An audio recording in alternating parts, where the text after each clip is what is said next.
Good evening. Good evening. Tonight we'll be in Matthew chapter 6, if you'll open up there.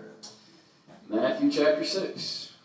It may sound like the lesson tonight will be on worry because of the text that we have selected, but the bulletin article happens to be about that, so you can read that if you want to instead. But tonight we're not looking at this from the perspective of worry. Instead, we're taking a look at the examples that Jesus uses, the illustrations that he uses to show that God provides for us. In doing this, though, we recognize that God provides. We recognize that God takes care of us, takes care of his creation, but how much effort goes into that provision? And how often do we think about what it really takes, what it really looks like when God provides for the things that he has made? And so I realize that some of what we'll talk about is probably not everyone's cup of tea as far as some of this will delve into the nature side of this as Jesus uses these illustrations. But there's something to be learned here because these are the Savior's illustrations. These are Christ's choices as far as what he wants to talk about. And so we'll take a look at those. But as we get into this, let's start with the illustration partially that Christ will use, but in modern day terms. If you were the richest person on earth, you would have hundreds of billions of dollars to your name. And so if you so chose, you could array yourself with the finest things that this life has to offer. And for us, we really don't even appreciate the kind of wealth that it would take to do this because we generally don't know people this wealthy. But if you want to, you can evidently spend $500,000 on a suit. I do not own any suits that cost $500,000, but you can spend that much. If you want to, you can spend $100,000 on just a watch. And that's not even a diamond watch necessarily, it's just a really nice watch. You can spend that much. And we tend to think of maybe a Rolex as a nice watch. That's in the tens of thousands, if that. You can spend as much as you want to. And you can put on anything you want to and dress fabulously richly if you want to. But add to that, what if you're not just the richest person on earth? What if you are royalty? And so along with the wealth that you have to display in a general sense, you also get some special robes that nobody else is allowed to wear. You get rings that you can wear on your fingers that have all kinds of precious gemstones in them. You have a crown that has more wealth than anyone else has normally anyway. And so you put all those things together and you say, well, what if you're Solomon? What if you're Solomon from the Old Testament? And with all of his wealth and with his position of power, how could he dress himself? But what does Jesus say? He says that one flower in one field is arrayed in a more splendid fashion than Solomon ever was. God clothes one flower like that, with this kind of glory and excellence and majesty. And so if he can do that, then he can take care of you as well. That's the kind of argumentation that Jesus uses here. It's from the Latin term for it. It is a fortiori, meaning from the stronger position. And so what you're saying is you make this argument to say that if God takes care of these little things in nature, and yet you were the pinnacle of creation according to him, then how much more is he going to take care of you than he will for these small things? Tonight, as we look at this, we'll try to make sure that we recognize what it is that Jesus is really pointing to in the way that God says he takes care of these things. In doing this, I'll give you a quote as we still kind of open here. This quote's from George Washington Carver, who hopefully you know who that is. But he said, as a Bible believer, he said, I love to think of nature as unlimited broadcasting from God, through which God speaks to us every day, every hour, and every moment of our lives, if we will only tune in. And that's kind of the goal for tonight, is for us to tune in to what God does with his creation in order for us to see what God does for us. Jesus, as he speaks these words, just to give a little bit of context, he speaks them as part of the Sermon on the Mount, which is the greatest collection of Jesus' teaching in any one place. And as he does this, as you go through this chapter of Matthew chapter 6, If you back up to verse 16, it'll talk about fasting, but what it's really talking about is don't let your outward appearance be what everyone focuses on. In verses 19 through 21, he's talking about where you put your treasure, whether that's here on earth or whether that's up in heaven with him.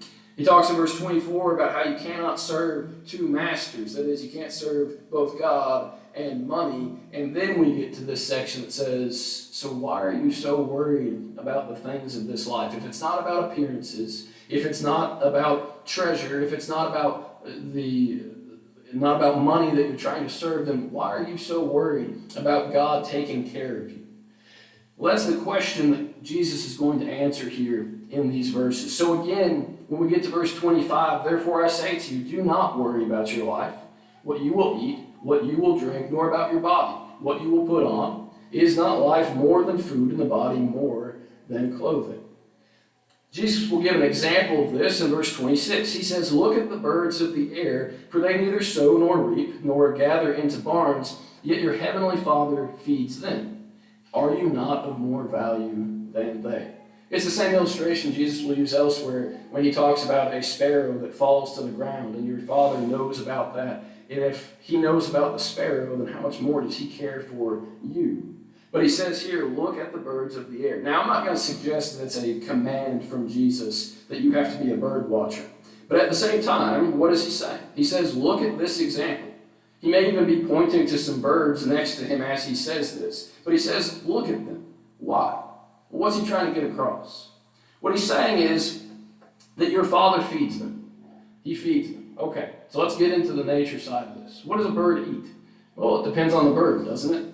Some birds eat different kinds of seeds, a lot of grass seeds or flower seeds. Some birds eat acorns. Some birds drink nectar primarily. Some birds eat small reptiles and mammals if they're birds of prey. Some birds eat things that have already died if they're vultures or ravens or crows. So it depends on the bird. But every bird eats something, and God sees that they have something to eat. Even small birds, even songbirds like small goldfinches, they eat about a third of their body weight a day, which is not a whole lot, but it is a lot for the bird. And somehow, they don't go around worrying about it. Somehow, even though they know that every day when they get up, they're going to have to find food every single day of their life. And yet, they don't stress about it. It's not all consuming to them. They don't worry. So Christ is saying, be a little bit like that. But of course, birds don't only eat. You can look at a lot of different aspects of a bird, but birds have to have somewhere to live. When we talk about where birds live, they live in a couple of different places. Either they live in an open nest, which is what we usually think of. Thank you, Brandon.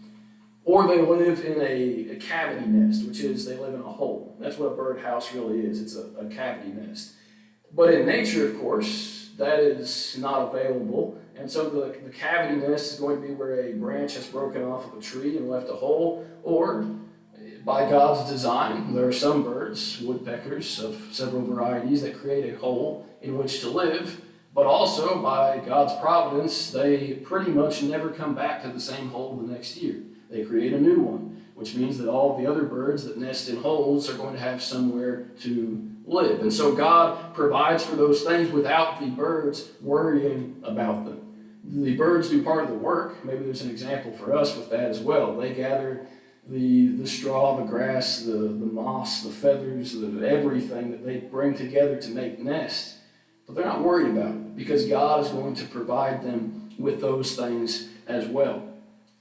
Part of this also is the design that God has for birds. What Christ says in the text is that they, in verse 26, that they neither sow nor reap nor gather into barns, but they're still fed by God. So that's true, of course. Jesus says they don't do any of those things. You don't see them out in a field planting. But at the same time, God, in his genius, has designed a way for birds to be self-sustaining for their food source. That is to say that birds, in general, whatever they eat, they're going to plant the seeds of that unintentionally. That is, if a bird eats a raspberry and then goes and sits on a fence for a little while, they will plant a raspberry in that fence row. And eventually, more birds are going to enjoy those raspberries that grow from that particular bush.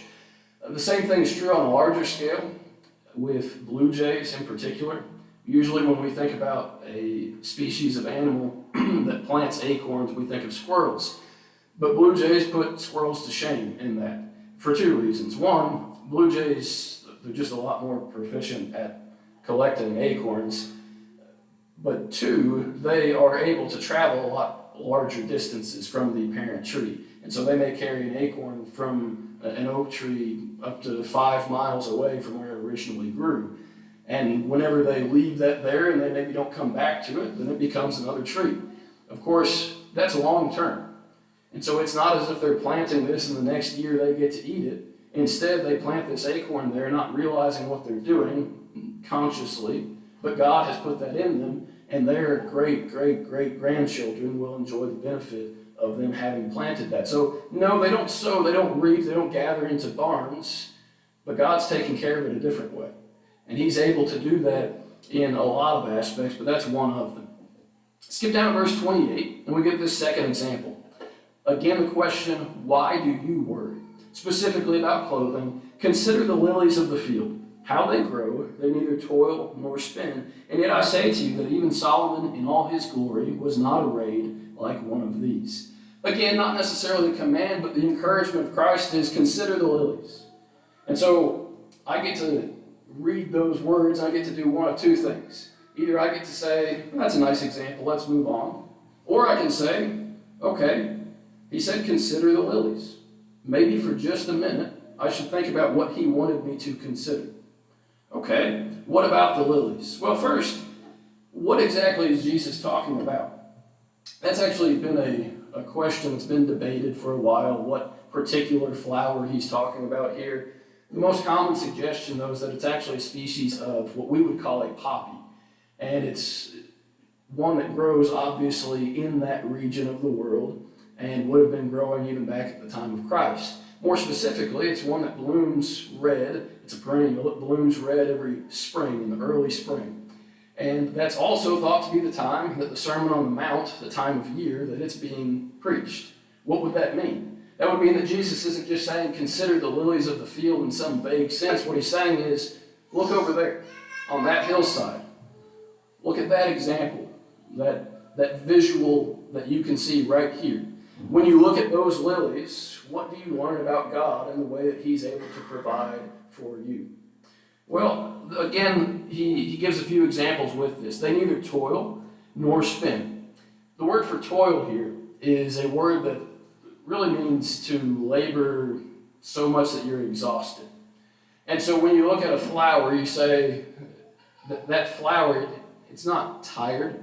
It's not putting forth all of this effort. Instead, at least if it's planted in a decent spot, it's usually thriving. It's doing great.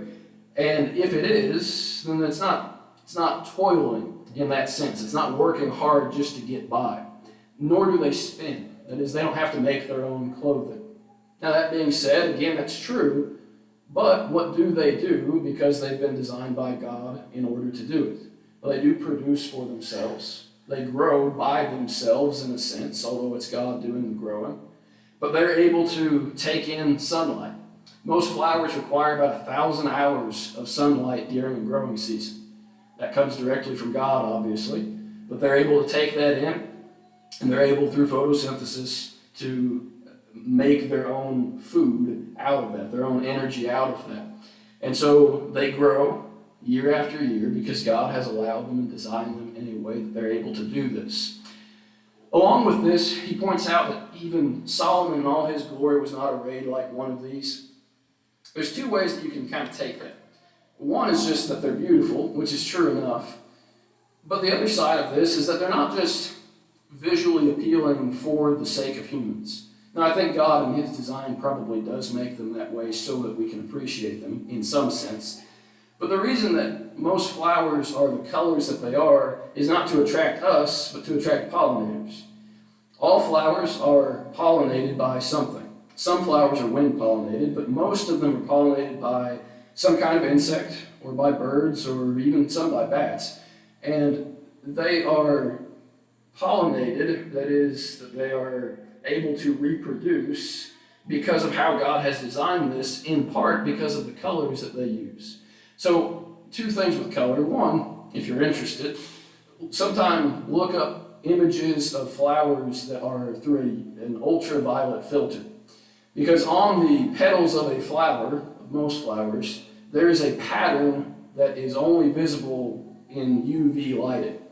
And that pattern is kind of like an air traffic controller in that it directs the pollinator into the part of the flower that has the pollen that they're trying to come in contact with, the nectar that the animal's seeking, the pollen that the flower is seeking to move to somewhere else. And so that by itself is part of the design of God, but also just the colors themselves are appealing to certain kinds of pollinators. This is probably more than you ever wanted to know, but in particular, those colors, like, for instance, with bees, most species of bees prefer a blue or a purple or a yellow flower. Most butterflies prefer things on the warmer side of the spectrum, the reds and the oranges and the pinks. A lot of flies are actually pollinators, not house flies, but a lot of other types of flies, and they prefer white and green mostly. And so you can see, again, it's not just about the way that it looks to us. Instead, it's about the way that it functions as part of the ecosystem that God created. Now, that being said, there also still is the side of this of their beauty. And so you look at Solomon, whatever he could put on, even if he could put on a $500,000 suit and a $100,000 watch and a crown that's worth more than all of us have ever made in our lives, that doesn't really compare with one rose. It doesn't really compare with one tulip. It doesn't really compare with any one flower, because God has made them in greater splendor than any of these other things. Verse 30. In verse 30 it says, "Now if God so clothes the grass of the field, which today is and tomorrow is thrown into the oven, will he not much more clothe you, O you of little faith?" It's kind of debatable whether Jesus is introducing a new metaphor here or if this is the same one. Because he could be referencing this grass of the field back to the lilies of the field, just kind of using different terminology. Or he could be talking about grass separate from the group of flowers. So either way, we'll take it to make a little bit of distinction here just for a second and talk about the exciting world of grass, because that's why you came tonight. And so when we talk about grass for just a second, there's two things we can say about it. One, it is distinct from every other kind of plant. Other plants grow from the top out. So a tree grows from the buds on the ends of the branches. And so it grows up and it grows out. Same thing with flowers, same thing with shrubs. But grasses don't grow in that way. Grasses grow from the ground up. And so the new growth of grass is the closest part to the ground. That's why you can cut grass and it will come right back up. Because you haven't cut the part that is actively growing, you've cut the part that's been grown for a long time. So that by itself makes it a little bit distinct in that way. But for grass as a whole, if he is trying to talk about grass, it would make a lot of sense, because grass is thought to or estimated to be about 40% of all life on land. It's kind of weird to think about, but of everything that's alive on this earth, on the ground, not on the ocean, about 40% of it is just grasses of different kinds. And there are different kinds. There's some 11,000 species of it. And who takes care of all of it? Again, we go back to God. And if God can do that, then why are we worried about the things in our life? Okay, those are the examples that Jesus gives us here. So let's talk for a moment about God as this provider. God provides, but he does so in a very efficient way. God, I suppose he could have chosen to every day hand feed each bird, and that he could come around and water every single plant and take care of them on an individual basis. He could have done that, but he doesn't. Instead, he set things up to where it's self-sustaining. In fact, it's been long recognized that if you got rid of all human life on earth, the humans wouldn't like it, but the rest of the world would be okay. It can sustain itself. Why? Well, if you believe that there is no God, then you look at nature and you're wildly impressed by that self-sustaining ability. But instead, if you know that there is a God, then you say, boy, that was designed pretty well. And it was.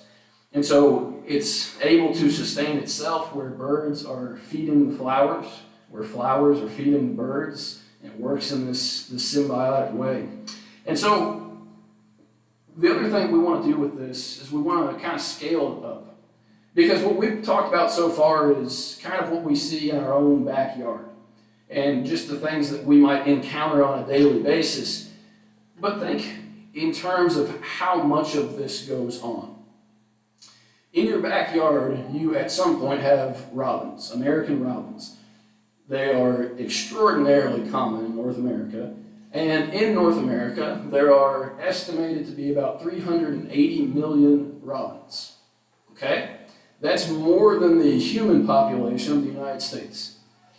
That's just robins. What happens when you start to add every other species of bird just in North America, and then you add the ones that live in Europe and in Asia and Australia and the rest of the world? How many birds are there? And the answer is no one has any idea.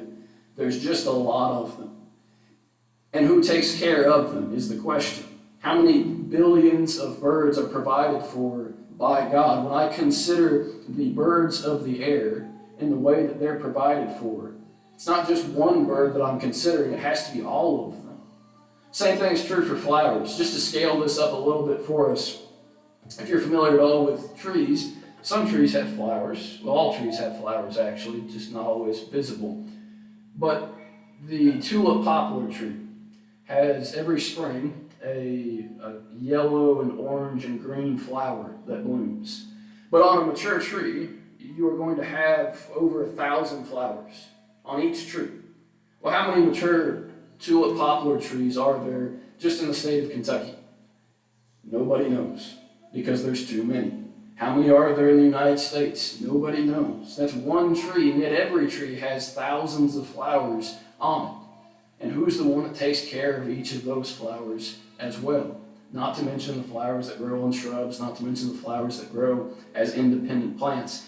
And so God has made each one of them to grow. And yet, none of that's really the point of what Jesus is saying, is it? In fact, it's almost the opposite of what he's saying. When you go back in verse 30, again, it's talking about the grass of the field, which today is, and tomorrow is thrown into the oven. Now, there's probably two ways you could take that. One, he could be saying that just in a general sense, that things like grass, especially if you're talking about straw here that's used sometimes as fuel, it's literally just here today, and then you cut it down and you might throw it in the furnace if you need it for that. Okay, great. But in a larger picture, a big scale, what also is true of all of what we've talked about in nature? That God provides for it, he takes care of it, but that one day it will be dissolved with a fervent heat. One day it is here, and tomorrow it's gone. It's all burned up just like that. And so what is Jesus' point? That if God takes care of something that's as insignificant to us as grass, then is he going to take care of you? And the bigger point than that he's trying to make, or the more personal point than that he's trying to make, is to say that if God will take care of those things, then why are you worried? Why do you stress about these things if God takes care of even the smallest things? But then taking that even a step farther, when we forget about the way in which God provides for nature, do you think that we start to forget about how God provides for us? When we ignore the things that God does on a day-to-day basis to take care of the birds of the air and the lilies of the field and the grass of the field, when we don't really pay attention to that provision that's happening, then how soon do we forget that God takes care of us? How much more does that cause us to worry? Why do you think we have more anxiety today, more depression today, when people are less connected with nature? How much less grateful do I become? Not only am I not grateful for what God does providing for nature, but I stop being thankful for what he does for me. I stop recognizing what he does for me. One other way of saying that, if I ignore all the work that God does in his creation, if I act like it's not happening, and I'm not thankful to God that it happens, and I don't appreciate that it happens, and it doesn't change anything in me, then what makes me any different than someone who doesn't believe that God takes care of creation? What makes me any better than the atheist that thinks that it all happens on its own by chance? If I don't appreciate it, what difference is it from someone who doesn't think that God's even in the picture? Tonight, the goal has been, I hope, simple enough. The goal is to take Jesus' words at face value and say, just for a minute, let's tune in to what God does in nature and see how he provides for those things. And if he provides for those little things, then how much more is he going to take care of me?